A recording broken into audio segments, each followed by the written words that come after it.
Hello again from the Iowa Firearms Coalition. We have with us today Samantha Fett, House Rep from District 22. She's running for a re-election, and we've got our candidate files. We're going to ask our 4 basic questions here. Good morning. Good morning. Thanks for having me on. I'm glad that you're here. Let's jump right into it. I'll add this to the stage. You've seen some of these before, and many of your colleagues have taken our universal litmus test here, and so we're asking our 4 questions, which happen to be part of our legislative agenda. So the first one, history has shown that no gun zone policies do not protect those gathered at schools and other designated locations. In fact, some of the worst mass murders have deliberately targeted, targeted these sites because they expected little or no armed resistance. Federal law and the laws of some states permit qualified individuals with valid carry permits to possess firearms in schools and on school property. The question is this: will you support changing the Iowa code to recognize an Iowa permit to carry as sufficient for carry on a school? Yes, so I will say 100% yes. We've made a little headway on this where you can carry, but there's insurance issues, all that kind of stuff. But I will tell you, I was one of the 3 state representatives that sponsored House File 621, which fixes this exact issue. I think that one of the things that I hear as a mom and a Moms for Liberty is freedom. And we drop our kids off at school on a daily basis, but our rights are being infringed because we are breaking the law if we're carrying at the same time. So we are left with either we have to unload, put it in the trunk, do all these things, or leave it at home and not carry at all. And essentially that's infringing on our Second Amendment rights. So House File 621, and I know it's been around for a while, that bill, there's been a lot of people that have worked on this topic, but I know that when I was first elected, so 2 years ago, it was something that I prioritized and made sure that I was sponsoring it, leading on it, talking about it. It went through Education Committee. I'm Vice Chair of Education, just putting the pressure on all of our colleagues to say, this is a priority that we need to get done. It passed through committee, the Education Committee this year. It was obviously bipartisan. It was across party lines. So just a reminder, the Democrats are looking for any reason not to pass this. And we hear all of this is going to increase crime. How can you have guns on school property? We just need to make sure that we have leaders that are not afraid of that narrative. And we have to just talk through it and say, no, this is for making sure that we're not infringing on our Second Amendment rights. So I plan to be a strong leader on this going forward. You'll see me sponsor it every single time, every year. Hopefully we get it done in the next session. So fantastic. Thank you. Let's move on to the second one here. Second question, and here's the context. When employers ban firearms or ammunition in private vehicles on company property, employees must choose between violating company policy and forfeiting their ability to lawfully defend themselves during their commute and daily activities. The Iowa Firearms Coalition believes that the appropriate balance between employer property rights and individual rights, including privacy and self-defense, lies at the locked door of a private vehicle. The laws of at least 26 states recognize and uphold this balance. Your question: will you support legislation to protect Iowans from the de facto firearm ban on private and public employer parking lots? The answer is a simple yes, absolutely. We've made some progress on this. Again, this is another freedom issue. And yes, there's a balance there, but law-abiding citizens can't give up their right for self-defense because they're in a parking lot. I mean, it doesn't make any sense. We saw a little bit of progress here with Senate File, I think it was 2263, where it basically took those signs, no weapon zone signs down, and also allows for you to carry in public parks and those types of things. I mean, we're chipping away at this. We are a constitutional carry state, but we still have these pieces in our statute that need to be updated. And it causes confusion. It causes, there's lots of questions. A lot of my constituents reach out and say, we need to get this figured out. So definitely gonna help with that and get it across the finish line. We didn't get Senate File 2263 passed either. And so I think it's unfortunate, but again, we need strong voices to keep speaking on this issue. Agreed. Here's the context of the third question. Since 1934, federal law has strictly regulated, but not prohibited, the private ownership of machine guns, suppressors, short barrel rifles, shotguns, and other items regulated under the National Firearms Act. Iowa law classifies many of these items as offensive weapons in Iowa Code Section 724.1. Iowa has allowed private ownership of suppressors, SBRs, SBS, and more for nearly a decade without issue. Nationwide, crimes committed with NFA weapons are virtually non-existent. Iowa is one of only 14 states that bans items like machine guns, which are completely legal on a federal level.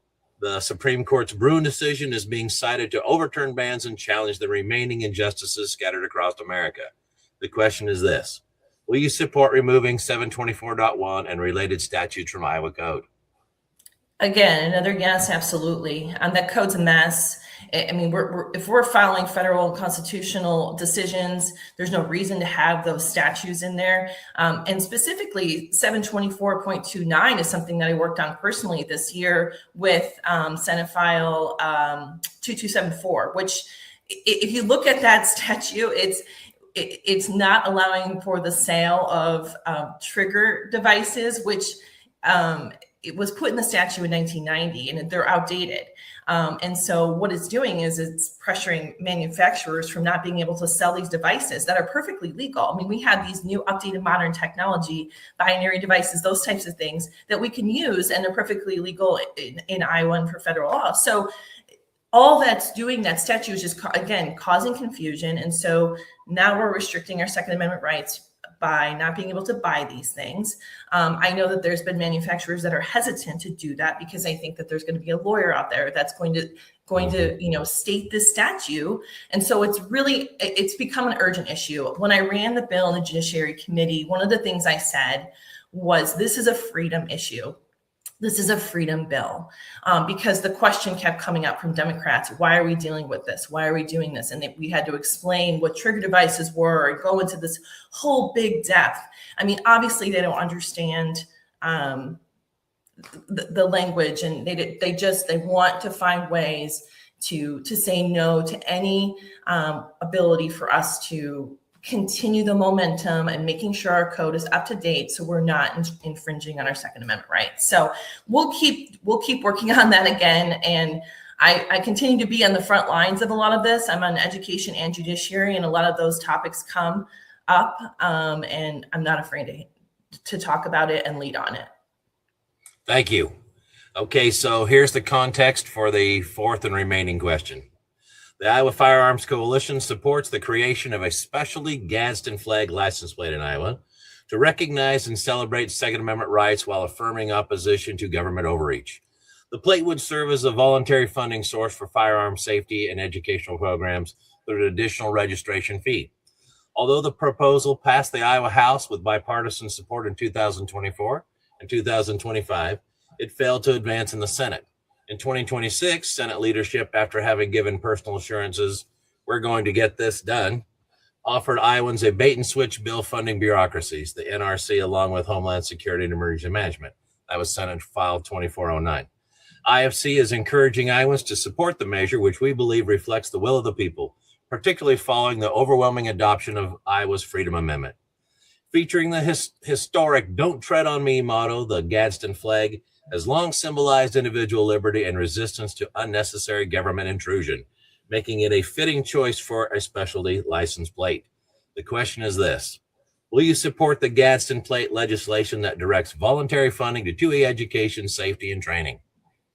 Yes, for sure. I was happy to vote on this. And what I think is really great about it is that I would want to share their support with others, that this license plate does exactly that.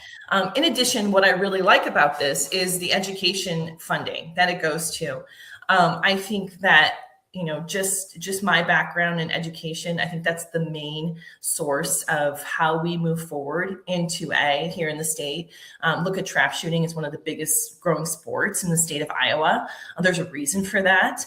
I know that will be doing our 4th annual Take Your Best Shot fundraiser that brings out all ages for different types of levels of shooting events. We do, cluster shots, we do 100-yard shots, we do trap, we do all of these things. We have our RSOs on hand. We do lots of different, it's co-sponsored with the NRA. And the point is to just go out and have some fun, but also learn at the same time. And so we have different levels of, expertise out there. We had, and also age ranges. We had 14-year-olds and to 85-year-olds working on their shots, and I will say that 2 years in a row, we had a 14-year-old win the 100-yard shot against all the men. So very interesting. So yeah, I love the education piece of this. I think that's the key. And I will continue to support this and continue to, just talk about it, lead on it, and continue to have our events where we bring people out so they can have more comfort there. So. All right. Thank you. I want to now, if you're willing, I'm going to switch over to your website. I'll share that screen for those of you watching, for those of you listening. When we're talking with Representative Fett, her last name is spelled F-E-T-T. So if you put in your browser Fett for house or something along those lines, F-E-T-T for and house, you'll be able to navigate to her site. We're showing that now. I'm going to turn the floor to you. Why don't you tell us what we need to know about Samantha Fett, your election or re-election bid, and I'll go through the screen here as we go along. Go ahead, please. All right. Thank you so much, Michael. So just briefly, I think I'm running for re-election. So I've served my first term.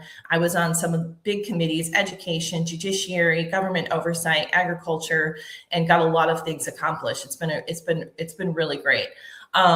My background, I got involved in politics kind of accidentally by serving on the school board in my local district, and saw some of the things that could be changed with parental rights. And so from there, Moms for Liberty found me, and I started working advocacy on that. So parental rights and freedom issues.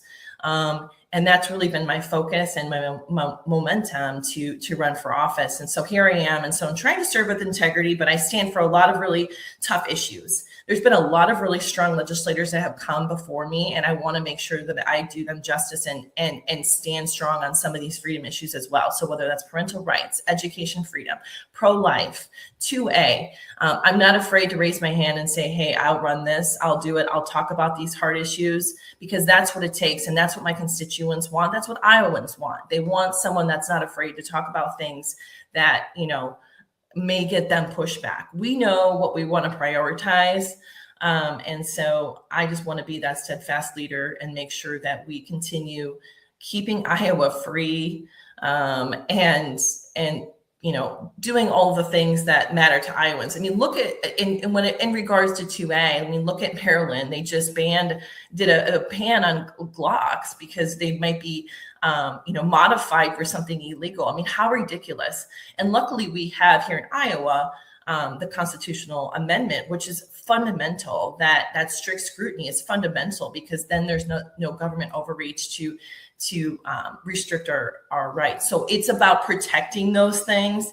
And then, as we discussed earlier, just making sure that we're updating code to reflect what's happening, so there's no confusion on the ground. So I will plan on being a very strong, steadfast leader on this issue and other controversial issues. And I appreciate the time having me. Remember, a lot of the stuff we talk about, we get so much pushback from Democrats, and they try to twist the narrative. And I just want to remember that we have an important election coming up in November for the leadership of our state, and not to be fooled by flowery words, and actually look at what's happening in the legislature and the people that are working hard to protect the progress we've made. I appreciate that very much. As I look down through your site, that looks like a lot of ways to interact, ways that people can stay engaged and learn and be educated. I'm assuming they can reach out to you this way to volunteer in a campaign, to pitch in, donate, those kinds of things. Yes. Oh, absolutely. Yes. That would be appreciated. Okay. Fantastic. Okay. Is there anything else that you'd like to say before we let you go? Thank you, by all means, for coming on today. We appreciate all these candidate files, because it lets people know who you are on the basis of the Second Amendment, and gives you a voice to circulate throughout the community. If there's anything else, by all means, let us know.